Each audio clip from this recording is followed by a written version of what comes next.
श्रीमती मंदाताई म्हात्रे. धन्यवाद अध्यक्ष महोदय. नवी मुंबई येथील बेलापूर किल्ल्याच्या संवर्धनाच्या कामासंदर्भात खालील सार्वजनिक महत्त्वाच्या बाबीवर औचित्याचा मुद्दा सभागृहात उपस्थित करू इच्छिते. छत्रपती शिवाजी महाराजांनी रचलेला दुर्ग राज्याचा ऐतिहासिक ठसा आता आंतरराष्ट्रीय स्तरावर अधोरेखित झाला आहे. महाराष्ट्रातील 11 आणि तामिळनाडूतील 1 अशा 12 किल्ल्यांना युनेस्कोचे जागतिक वारसा स्थळ म्हणून नामांकन मिळाले. हा संपूर्ण महाराष्ट्रासाठी अत्यंत अभिमानाचा व ऐतिहासिक क्षण ठरला आहे.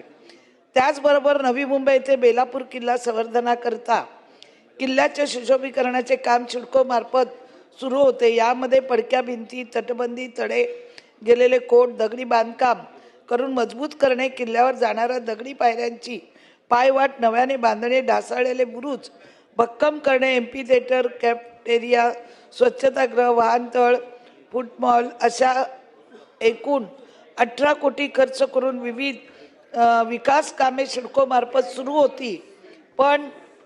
परंतु काही राजकीय दृष्ट्या तरुण युवकांनी सदर किल्ल्याचे संवर्धनाचे काम बंद पाडले व सदर कामावर स्थगिती आणली. सदरचे काम बंद केल्यामुळे अर्धवट राहिलेले काम भर पावसाळ्यामध्ये आलेल्या वादळाने कोसळले. बेलापूर येथे काडीकिनारी डोंगराच्या टेकडीवर पोर्तुगीजांच्या काळात समुद्र मार्गावर टेहळणी बांधण्यात आलेला किल्ला महाराष्ट्र राज्यातील एकमेव महत्त्वाची ऐतिहासिक वास्तू आहे.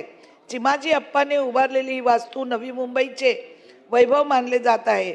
नवी मुंबईकरांना लाभलेल्या अशा या पुरातन वास्तूचे जतन व्हावे अशी शिवप्रेमी व दुर्गप्रेमींची मागणी असल्याने किल्ल्यांच्या संवर्धन व कामास पुन्हा सुरुवात केल्यास या ऐतिहासिक वास्तूचे जतन होण्यास कामास गती मिळेल. तसेच पुरातन विभागातर्फे सदरचे काम मार्फत सांगण्यात आले, आमच्या मार्फत सांगण्यात आले, परंतु अद्याप कुठल्याही कामाची प्रक्रिया सुरू झालेली नाही. तसेच पुरातन खात्याचे नवी मुंबई बेलापूर किल्ल्याचे संवर्धनाचे काम लवकरात लवकर पुन्हा सुरू करावे असे आदेश देण्यात यावे. नवी मुंबईकरांना लाभलेल्या अशा पुरातन वास्तूचे जतन व्हावे अशी शिवप्रेमी व दुर्गप्रेमीची मागणी असून स्थगित झालेल्या किल्ल्याचे संवर्धन कामास सुरुवात झाल्यास ऐतिहासिक पुरातन वास्तूचे जतन होण्यास कामास गती मिळेल असं असून सदर बाबीकडे शासनाने दखल घ्यावी. याकरता मी औचित्याच्या मुद्द्याद्वारे शासनाच्या निदर्शनास ही बाब आणून दिली आहे. बाबूराव